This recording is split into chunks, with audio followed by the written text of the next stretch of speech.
Hey there, welcome to the sermon preview for this week. I've got Pastor Lance with me as always, and this week we are going to be continuing on in our intro series for our refined theme. And in this series we are looking at different people or figures throughout Scripture that are have experienced some kind of refinement. So Lance, who are the couple people that we have looked at so far? So we've looked at Abram and Elijah. Yep. Abram and Elijah, and then who are we looking at this week? This week we're going and looking at Peter. Peter, yes. Yep, we're going to be looking at Peter. And with the kind of the scripture that we're focusing on for this week is Luke chapter 22, verses 31 through 34. And then we're going to skip a couple verses, and we're going to go to verses 54 through 62. So we've got two chunks of verses here in chapter 22 of Luke that we're going to look at. And so, Lance, what is the gist of this passage that we're looking at? What's the main thing that happens? Yeah, so we're looking at Peter when he denies Jesus 3 times. And, you know, at first Peter's like gung-ho on, yep, I'm going to follow you. And then kind of when things get tough, he's kind of like, not so much. Yeah. So in this first chunk of verses, we see Peter says, "I'm ready to go with you both to prison and to death." You know, Peter's saying, "I'm ride or die. Like I will die for you."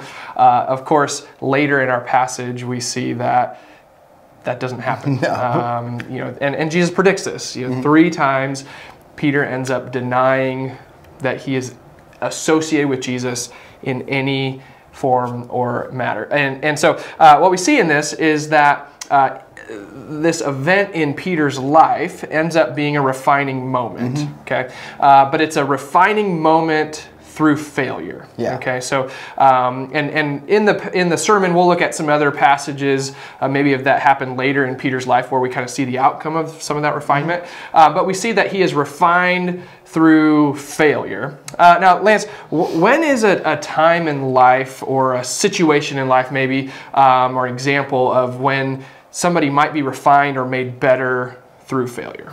Yeah. So I think of sports in general. Especially coaching basketball, I think of just young shooters who are trying to learn how to shoot the ball well, being ready to just attack and score. And so right at first it's really clumsy, or their shot form's not great. And so it takes multiple practices and minutes and hours put into, once you can put all that work in, refine every little detail, then you're that great shooter. Yeah. Well, the nice thing with sports and basketball, you know, in particular, when you're shooting, you have like one goal to get the ball in the hoop, right? Yep. And if you don't get the ball in the hoop, something went wrong, right? You failed.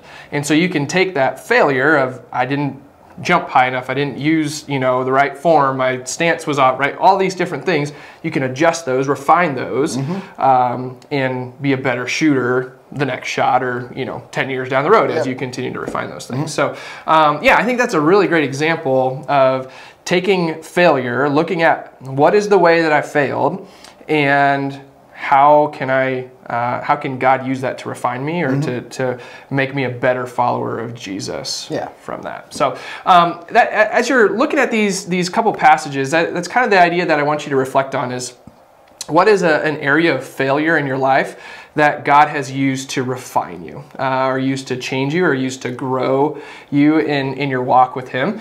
Because I would say probably, I think I know this for certain, every follower of Jesus has failed at some point. Yep. Right? Absolutely. And how has God used that to refine you for the next opportunity that He presents, right? The next shot that He gives, how has He refined you for that? So I'm looking forward to this week. I hope Lance is as well. I hope you are too. I have to say, Lance, you seem a little bit taller today. Is there something different? It's been a good week, Nick, and I'm excited to just be here and see you all Sunday. Okay, fantastic. We'll see you Sunday morning, 9:15. Take care.